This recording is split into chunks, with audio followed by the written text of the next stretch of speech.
diplomatic passports, and bulletproof convoys will offer no escape when this country collapses under the weight of injustice. When this country is burnt, they will have nowhere to run.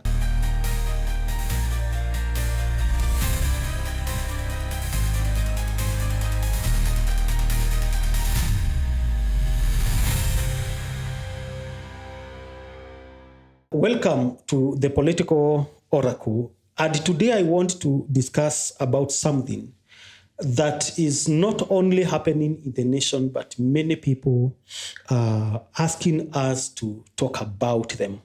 And that is the current situation that we are seeing in the country, especially now that Gen Zs are demonstrating. And they are demonstrating after the killing of one of them, presumably by police. And then the other day we saw another protester being shot at a very close range by the police. And of course it is said he was selling masks, but from the video that we saw, he was not protesting. He was actually going away and he was shot from the back. So what is it that this portends for the current political situation and also for the future? And I want to say that we must confront the fact that no fortress will be fireproof when the nation is burning. And I want to speak especially to the government and the people who are in power, that when this country is burnt, they will have nowhere to run. And politicians think because they live in some posh estates which are secured, they move around with bodyguards, they move around with the security. They think that the common mwananchi can be at danger and then they can be safe. Some even have their children not in this country. They have even homes outside the country. Some politicians and powerful people we know, they also not only take their children outside the country for education purposes, they are doing that also for security purposes. And they think that in case anything happens, they will just fly away and leave their country. That is actually a delusion. And this is what I want to tell them.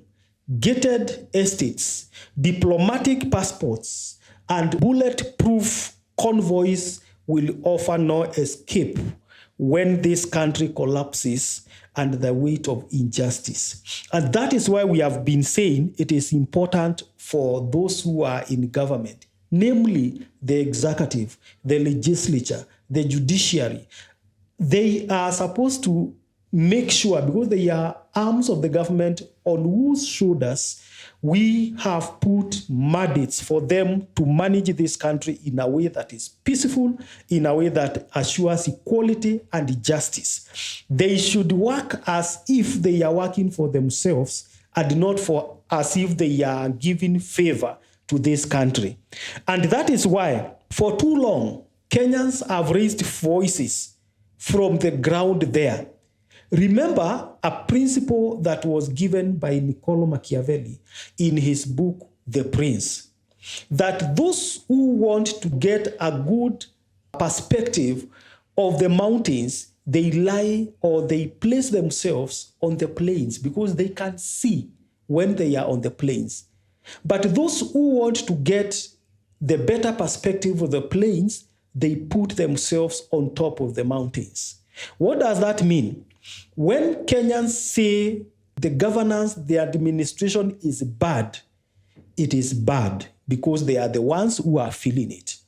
At State House, at the house of an executive member, at the house of a member of parliament, at the house of a Senate member, in the house of a member of judiciary, there is food at the table. But those who are living in the slums, the majority of Kenyans, they know how painful it is to afford unga, to afford sukuma wiki, to afford that one meal that they need to fend for their children, to afford that 100 shillings which is required for their children to learn.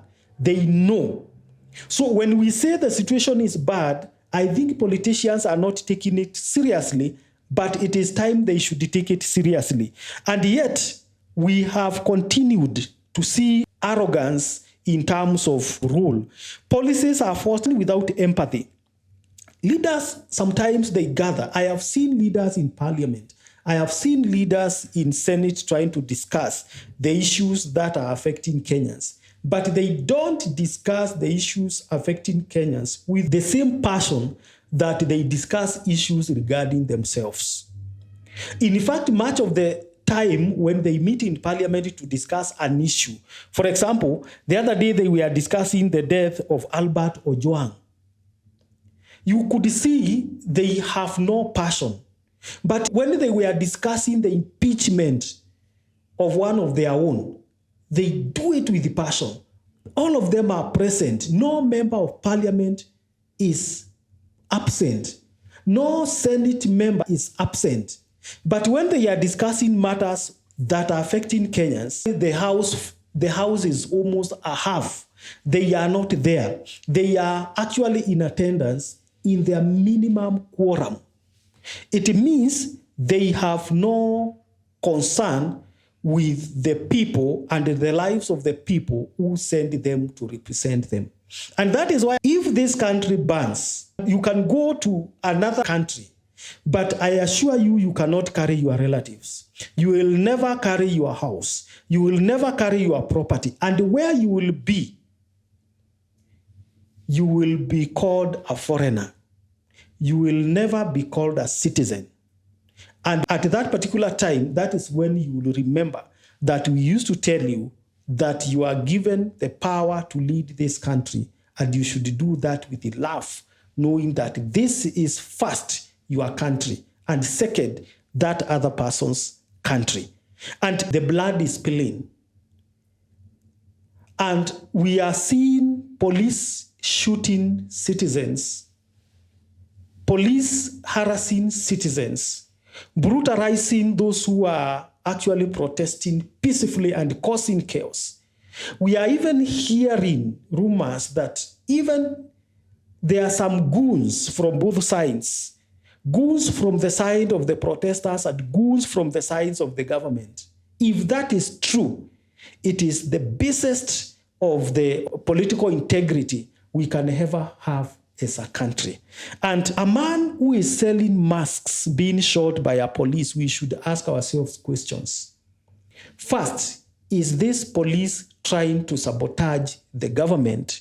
Or is the police feeling that they are not supposed to be doing what they are doing? Either is a frustrated police, because even that police is a hustler. Actually, the police belongs to the lowest class, and they are being used to tame the lowest class. They can decide either to sabotage the government, or they are so much frustrated that they feel, I know it is a crime to shoot another Kenyan, but I don't care. So it means even the police themselves, they may not be shooting out of impunity. They could be shooting out of frustration. They are hungry. Even them, they sleep in iron sheets, shanties. We know, we have seen them. They don't live the life they desire.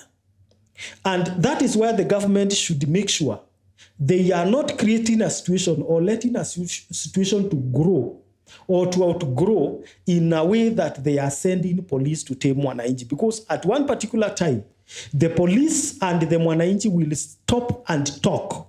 You don't know the language they are going to talk. So let us not forget that single incidences like the shooting of a masked man or the killing of Albert, those single instances are the ones that lead to world-spread wars.